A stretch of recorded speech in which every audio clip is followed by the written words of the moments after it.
Hello, Wellesley High School. Today we're going to continue our discussion of electron configuration, starting with a sample problem of orbital notation. Last time we went through the rules of filling orbitals, and today we're going to go through a sample problem for writing the orbital notation for carbon. Carbon has 6 electrons, so we need a way of placing 6 electrons appropriately. Okay, so I drew enough orbitals out to the 2p. Another way of figuring this out is that carbon is in the second row in the p block, so we know its valence electrons are going to be in the 2p subshell. So I'm going to start filling in electrons. I'm going to start with the 1s. I'm going to completely fill the 1s before I move on to the 2s, completely fill that, and then follow Hund's rule when I get to 2p.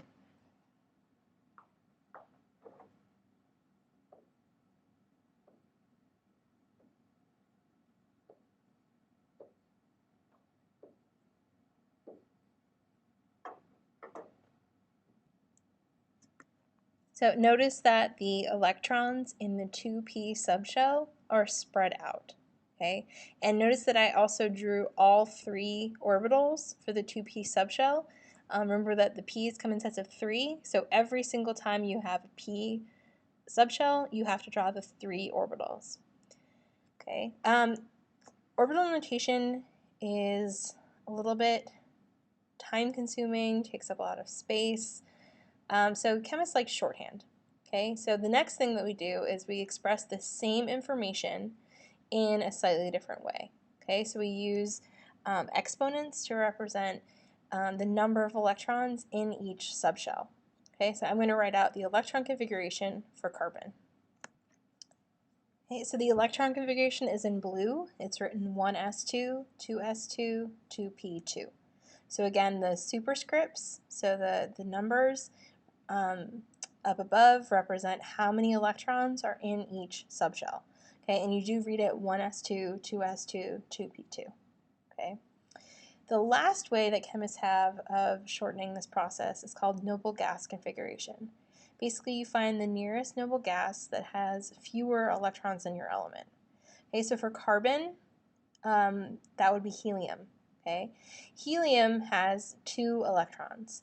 So basically what we do is we replace the electrons that are in helium with helium in brackets and then just write what's left over. Okay, so I'm going to write the noble gas configuration for carbon. Okay, so the noble gas configuration is in red.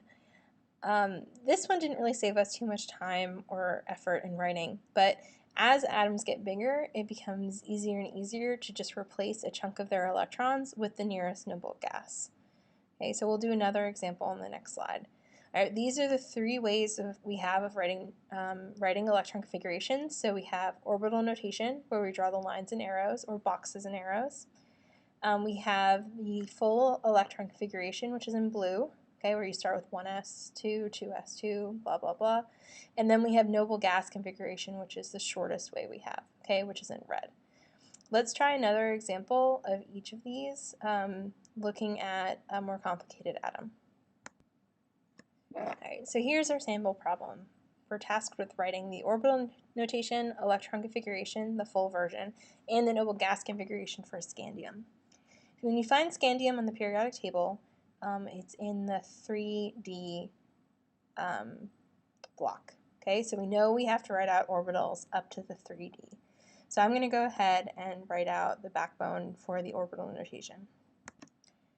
Okay, now that we have our orbitals drawn out, we can go ahead and fill in our electrons. Okay, our electrons have been filled in. Notice that even though I didn't need the other 4 orbitals in the 3D subshell, I still drew them. Okay, so every single time I draw a D subshell, I have to draw 5 orbitals. Okay, here's our orbital notation for scandium. Let's go ahead and translate this into an electron configuration, and then we'll do a noble gas configuration. Okay, so again, our electron configuration is in blue, and you see it's the same exact information from our orbital notation, just in a sort of easier way of reading and writing. And finally, we're going to look at the noble gas configuration. So the nearest noble gas to scandium is argon, and argon has 18 electrons. So that area of 1s2, 2s2, 2p6, 3s2, 3p6, instead of writing out all of that, I'm going to replace that with argon. Okay?